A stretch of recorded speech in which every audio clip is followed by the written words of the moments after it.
And there was, of course, big news here in Washington this week. The Supreme Court decided to keep in place access to the abortion drug mifepristone for now. The action blocked lower court rulings that would have scrapped the FDA's approval of the widely used pill and made it harder to obtain. But the decision guaranteed that the legal battle over the drug's availability will stay at the forefront of the national abortion debate, and that the issue could return to the highest court as early as next year.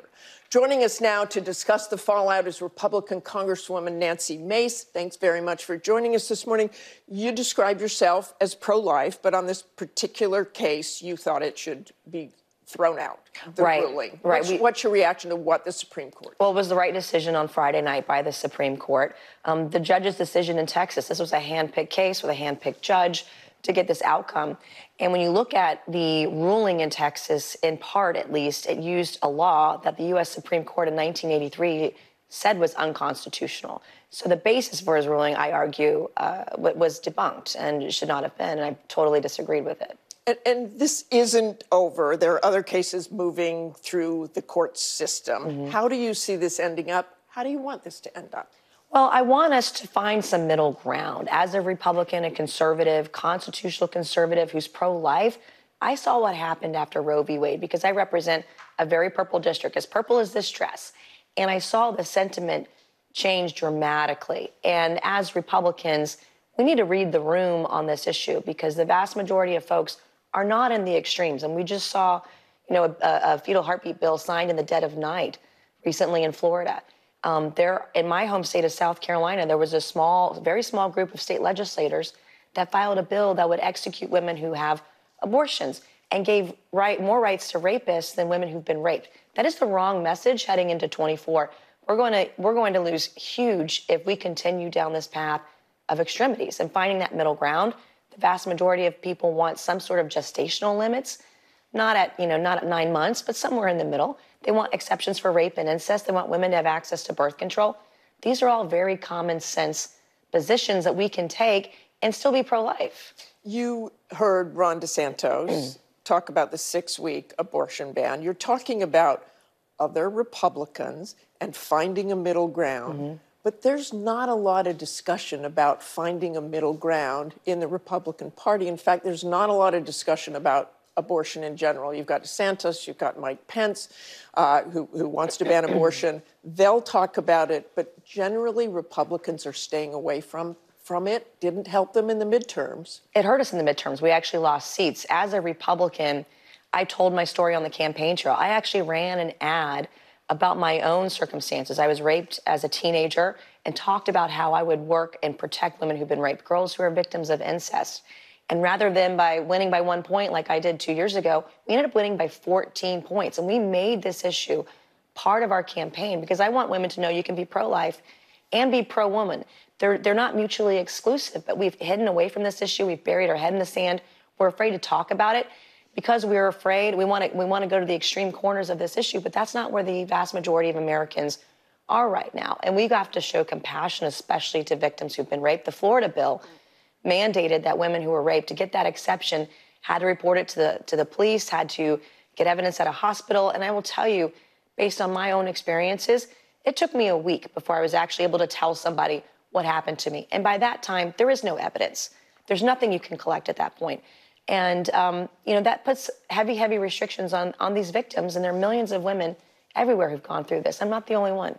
I want to turn to something you voted on this week and something you feel strongly about.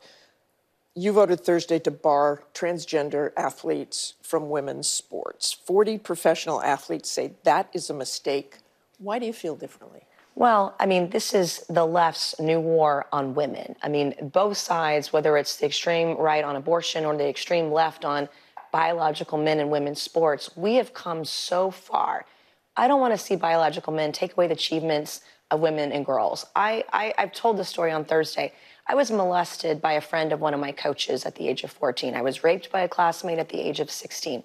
Before a girl ever sets foot in the pool or on the court or on the field, she's already in a very vulnerable position. And we've worked hundreds of years for our achievements. It took 100 years for the state of South Carolina, 100 years after women's suffrage, to get their first Republican woman in Congress when I won in 2020. I want to go back to those athletes. Yeah. Why do you know more than those athletes? Well, if you read the stories... They came up through youth sports. Riley Gaines, okay? There were also other athletes that we've met along the way. There was a story last week in Wisconsin where 14-year-old girls were forced to share a locker room and showers with an 18-year-old boy, biological male, who's, I guess, a trans girl now, but exposed himself in the showers to these young underage girls. My girl's about to be 14. I can't imagine if there were men in her locker room exposing themselves. And you hear these stories more frequently as we go on, and it's wrong. It is a war on women. It's a different war on women, it's obviously but it's still a war on women. Expose yourself. But I want to talk about the Republican governor of Utah, Spencer Cox. He vetoed a similar bill in his state. It was eventually overruled. But this is what the governor said when data showed only 4 transgender kids playing high school sports in Utah. 4 kids who are just trying to find some friends and feel like they are part of something. 4 kids trying to get through each day. Rarely has so much fear and anger been directed at so few. I don't understand what they are going through or why they feel the way they do, but I want them to live. Obviously talking about the extremely high suicide rates among the transgender population. Right, and look, I'm a pro-LGBTQ Republican. That's not what this is about. We don't want anyone committing suicide. Because we've taken this position to conflate the two is a radical and extreme position to take. But what we do want to do is protect women and girls. I mean, it took 154 years before the Citadel admitted women, and I was the first female graduate of that college. You see women whose achievements, whether it's a medal in an athletic event, or they're losing scholarships, or they're being exposed underage in a locker room, those things are wrong. And though it doesn't happen all day, every day, but we still want to protect our women and girls. And when you talk to parents of these girls, when you talk to the girls directly, they're very angry about it. They're very upset about it. We don't want to keep anyone from competing. I mean, but these are biological men. They're much stronger.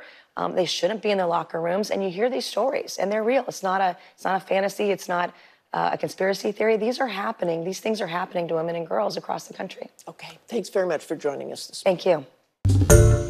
Hi, everyone. George Stephanopoulos here. Thanks for checking out the ABC News YouTube channel. If you'd like to get more videos, show highlights, and watch live event coverage, click on the right over here to subscribe to our channel. And don't forget to download the ABC News app for breaking news alerts. Thanks for watching.